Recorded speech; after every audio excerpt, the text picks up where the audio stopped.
Davion Mitchell. Criminally underrated by the media, ridiculously overrated by Kings fans. Look, I know he's a great on ball defender. His clamps are the real deal.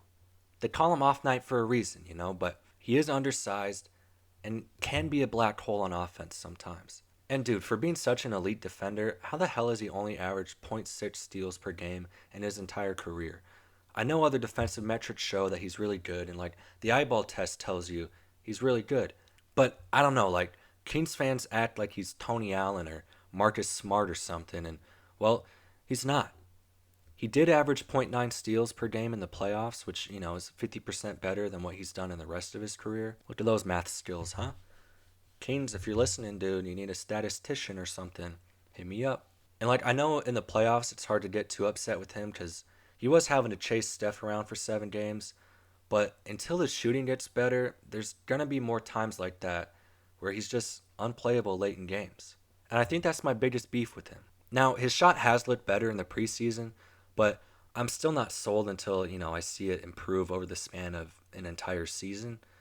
A 5 game sample of meaningless games just isn't enough. And he's shown signs before, like he can get hot for sure, but he's not somebody I feel confident in taking shots late in games.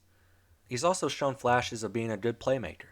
But again, like it just comes down to consistency, at least on the offensive side. Defense, you know what you're going to get from him. And what you're getting is really good. And it's his defense that's going to keep him on the court, especially when he's on a team that needs defense anywhere they can get it. His minutes took a pretty significant dip last year. A lot of that had to do with the Kings staying really healthy, and a lot of that had to do with the Kings adding Malik Monk and Kevin Huerter. He was the fourth best guard on the team, and sometimes fifth. Shout out Terrence Davis. And honestly, the fact that he still saw 18 minutes per game just proves how badly this team values his defensive prowess. But because his minutes did decrease pretty dramatically, so did all of his other stats. I'm hoping we don't see another decrease in his minutes because he really is a guy I'm rooting for heavily. He's easily one of the hardest workers on the team, and the fact that he has so much pride in his defense is awesome, especially in today's NBA. But we need to see some better stuff on offense.